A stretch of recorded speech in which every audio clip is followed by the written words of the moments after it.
Hello everyone, welcome. I hope you're all doing well. Bienvenidos. Espero que todos estén muy bien. In this video, we're going to learn the present perfect verb tense in Spanish. In Spanish, it is called the presente perfecto. I like to call this the have done verb tense because we use it simply to talk about actions or things that we have done. It's a compound verb tense. It consists of two elements. The have, which is an auxiliary verb, it's identical to the verb to have that we use for possession, talking about things that we have. And then the second part is a past participle.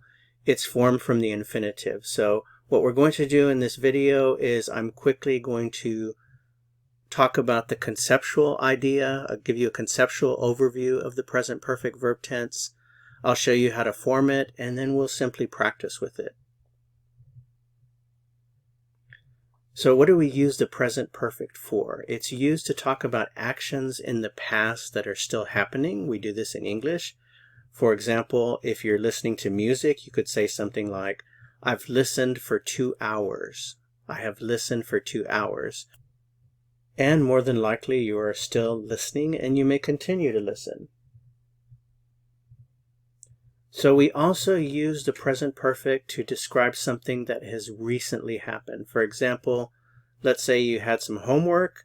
You might say something like, I have finished my homework. And oftentimes we add in the word just. I have just finished my homework. So in this case in English, we're using the present perfect to describe something that has recently happened. So those two uses of the present perfect are similar to the way that we use it in Spanish. It's also a good idea to see how these verb tenses work on a timeline, and I'd like to compare the present perfect to the preterite. You've studied the preterite already, and remember the preterite is a verb tense that we use for what we call completed actions. In other words, whatever it is that you did, remember that one, I call it the did verb tense because we use it to talk about things that you did or someone else did. And again, it's for completed actions. So let's say this is the present moment and you're talking to someone, you're having a conversation, and you want to tell that person that you studied yesterday for 2 hours. So in the preterite, it's one word. It's not a compound verb tense, but it's just one word. So you say, I studied. Yesterday I studied for 2 hours. So this drawing here represents that action. At some point you started studying, and at some point you stopped, and the duration was 2 hours. So yesterday I studied for 2 hours. Now let's try that verb study with the present perfect. Let's say you're having a conversation with a friend, you're in the process of studying, and you tell that friend, I have studied for 2 hours already. I have studied for 2 hours. So that action has been going on. By using the present perfect, it's likely that you're still studying. You say, I have studied for 2 hours already. It's likely that you're still studying, and you may continue studying into the future.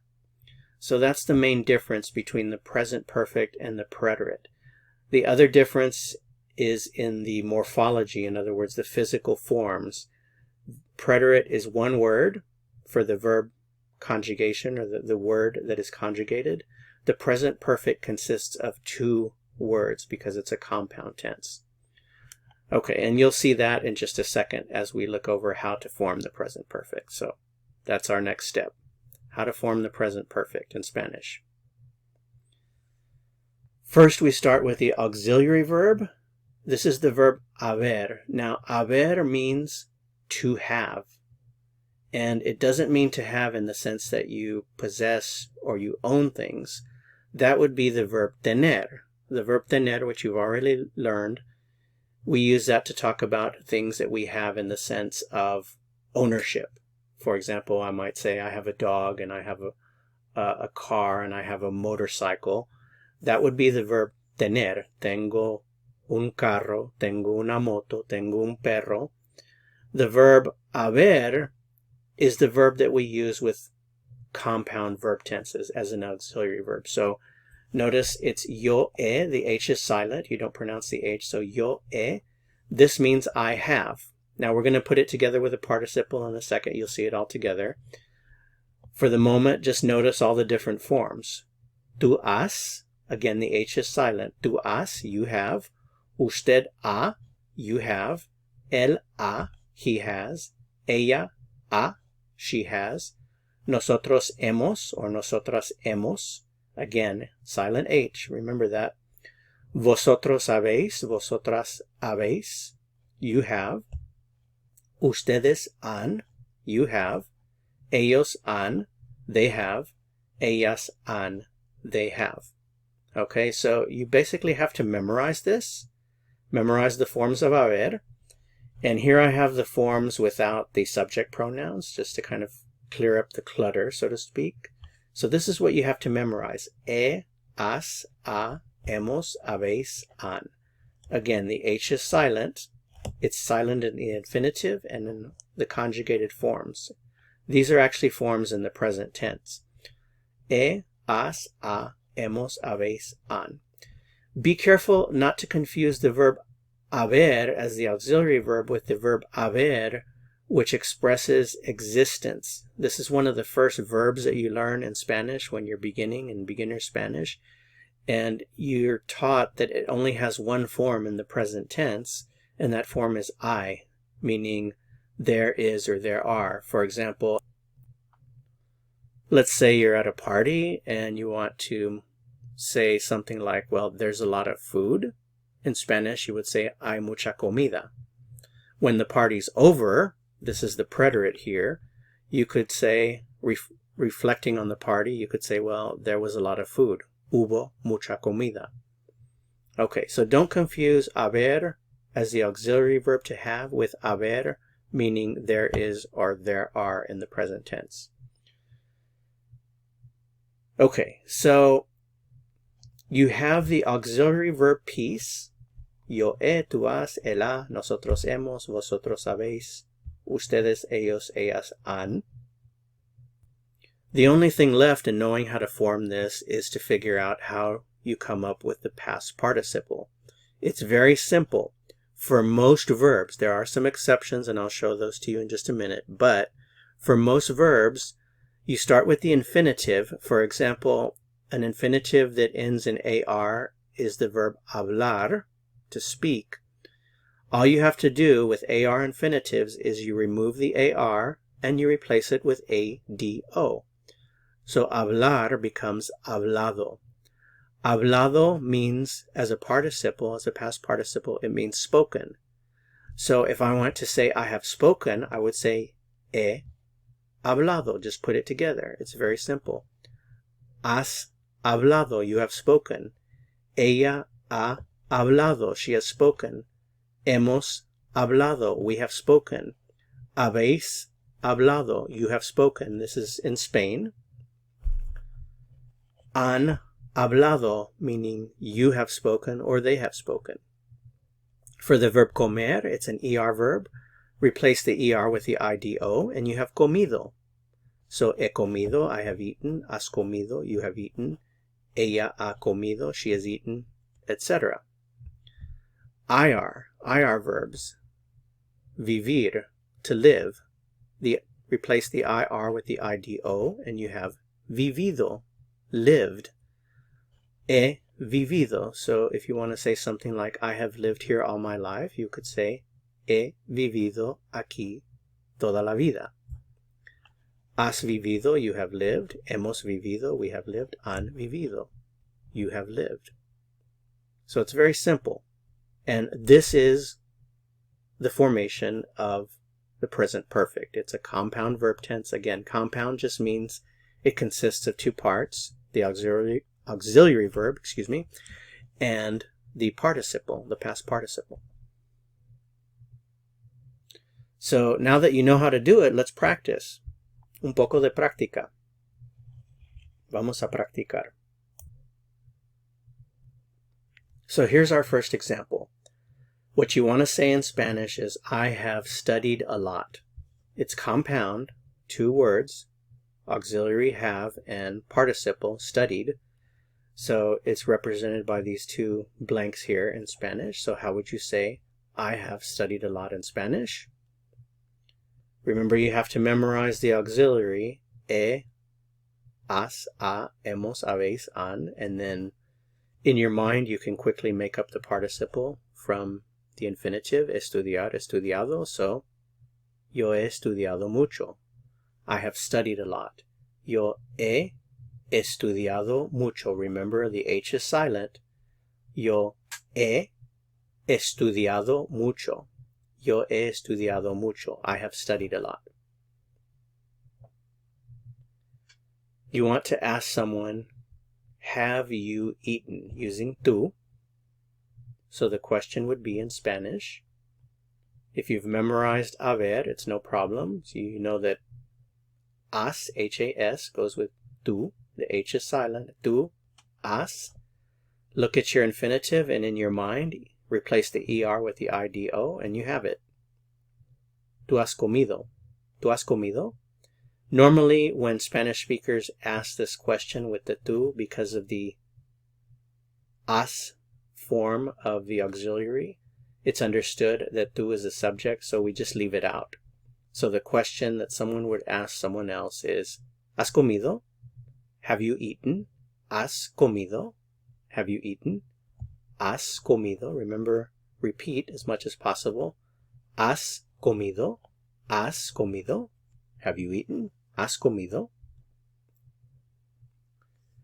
She has arrived. Llegar. ¿Cómo se dice she has arrived? I'll go a little faster here now that you're catching on, I think. Ella ha llegado. Ella ha llegado. Ella ha llegado. Ella ha llegado. She has arrived. Ella ha llegado.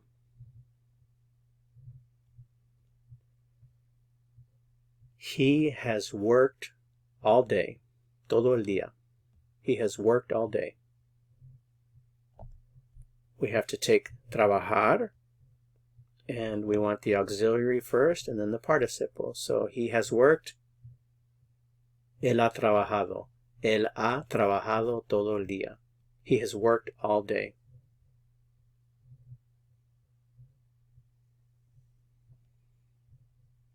We have already listened to that song. Escuchar, to listen, or to listen to.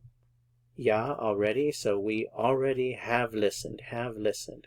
¿Cómo se dice have listened? Ya hemos escuchado esa canción. Notice I dropped the nosotros because it's not necessary. The form hemos tells me that the subject is nosotros. Ya hemos escuchado esa canción. Ya hemos escuchado esa canción. We have listened to that song. Ya hemos escuchado esa canción. Una vez más. Ya hemos escuchado esa canción. Ya hemos escuchado esa canción. The question we want to ask here is, have you gone to the supermarket? The verb ir, to go. So you have gone, literally. Have you gone is the question. Ustedes han ido al supermercado. Ustedes han ido al supermercado. Ir is a little funny in that when you take off the IR, there's nothing. So it's really just the IDO ending that you're used to with IR verbs. So, ido. Han ido al supermercado. Ustedes han ido al supermercado. Have you gone to the supermarket? They have practiced a lot. Ellas, auxiliary and participle. Han practicado. Ellas han practicado mucho. Ellas han practicado mucho. Once you get the hang of converting an infinitive into a participle, it's very easy. You can do it in your head very quickly. Take off the AR, replace it with ADO, so practicar becomes practicado. Ellas han practicado mucho. Ellas han practicado mucho. Okay, so now that you know how to do this, the only other thing that you have to know is that there are a few irregular participles. What does that mean? Well, for most verbs, you can create or figure out the past participle by going through this little process. If it ends in AR, replace it with ADO. So hablar, hablado. ER, replace it with IDO, comer, comido. IR, replace it with IDO, vivir, vivido. There are some participles that don't follow this above rule. Most of them do. There's just a few that are irregular, and basically native Spanish speakers just memorize them as irregulars, just like we do in English with anything that's irregular. We just memorize it through practice. There's always some kind of a pattern, and then there's always a few that don't conform to the pattern. So here are some of the irregulars in Spanish. The verb decir. You might be thinking, okay, the participle is decido, D-E-C-I-D-O. And a native Spanish speaker will say, no, we say dicho. So I have said would be yo he dicho. Yo he dicho. Why? Well, it's just one of the irregulars. You have to memorize it. Escribir. You might be thinking escribido, but no, it's not. Escribido doesn't exist. It's escrito. So if I want to say I have written, it would be he escrito. Ver. You might think it's vido, but it's not. It's visto. So he visto, if I want to say I have seen that movie, he visto esa película. You just have to memorize visto as irregular. Poner, it's not ponido, it's puesto. For example, he puesto la leche en la mesa. I have put the milk on the table. Puesto. Don't say ponido because it doesn't exist. It's understandable why some students do that, because they've learned this process here of how to make the participle, but you just have to know, and you really just know through practice, that some of them are irregular. Okay? So, that being said, we have some examples, more examples. Ella ha dicho la verdad. She has told or said the truth. He escrito la carta. I have written the letter. Ya hemos visto la película. We have already seen the movie. Ellos han puesto la comida en la mesa. They have put the food on the table.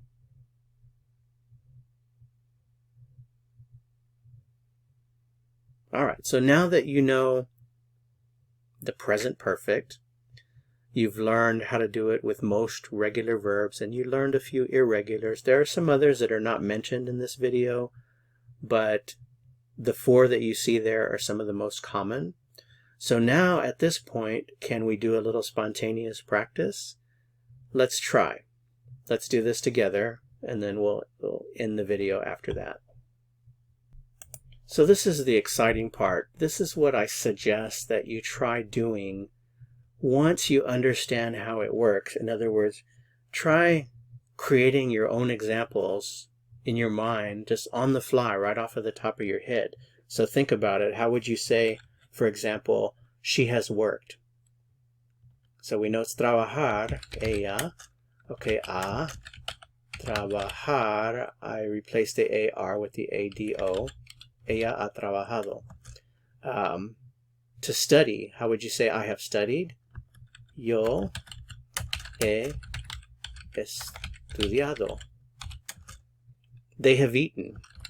Ellos han, they have comido. Let's say you're in Spain and you're talking to your friends. You're talking to more than one friend, so 2 friends or more. And, well, let's back up here. If you were in a formal situation in Spain and you wanted to ask 2 or more people, have you eaten? Then you would ask the question,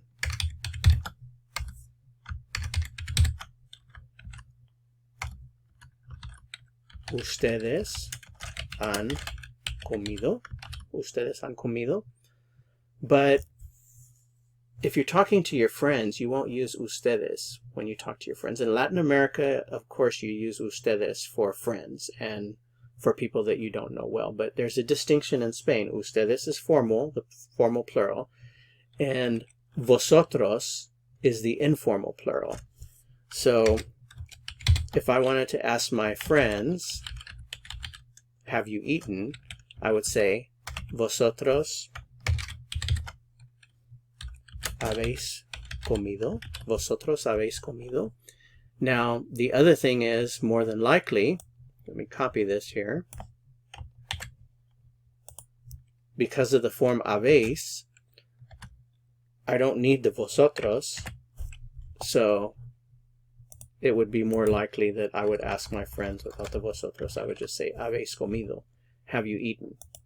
And they would answer by saying, sí, hemos comido. We have eaten. You want to ask someone with tú, have you studied?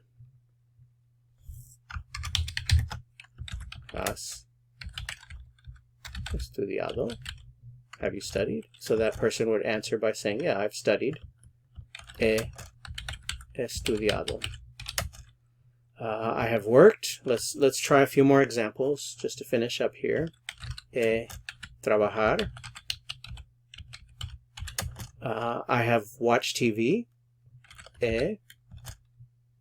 If I'm using the verb ver, ver is one of those irregulars that you have to memorize. So he visto la tele. I have watched TV. I have read a book or a magazine. This is the verb leer, and for this one you do have to put an accent mark on the I. He leído, to keep the E and the I from running together as one syllable. So it's leído, he leído, I have worked. She has walked. Ella ha caminado. How about comprar? He bought gum, let's say. Ha comprado chicle. He has bought gum. We have walked. Hemos. Oh, well, we already did caminado, but we can do it again. Hemos caminado. We have walked. I have written. I have written a letter. Remember, this one's irregular. He escrito la carta. When I do it myself, I don't go through the process. I've just used it so many times that it just the irregular form automatically pops into my mind, and that will happen for you when you practice it enough. He escrito la carta. How about one more? They have worked. Ellos han trabajado. So that, I think you get the idea. Once you've memorized the forms of haber, and once you've memorized how to convert an infinitive into a participle, then you've got it. Then you can just generate all of these ideas in Spanish in the present perfect, no problem. Okay, well, so that's it for this lesson. Keep up the great work. I appreciate all your hard work. And remember, if you really want to learn how to speak Spanish well, you can. You absolutely can. It really is just a matter of time and practice. Being able to communicate in another language is a skill, and the definition of a skill is something that you have the ability to do because you have practiced it so much. That's just a very informal definition, but that's the basic idea. Skills are abilities that you have that you've acquired those abilities through practice. So that's really the key. You can do it. It just takes practice. That's all. All right. Well, that's it for this video. See you in the next lesson. See you in class. See you in the next lesson. Ciao.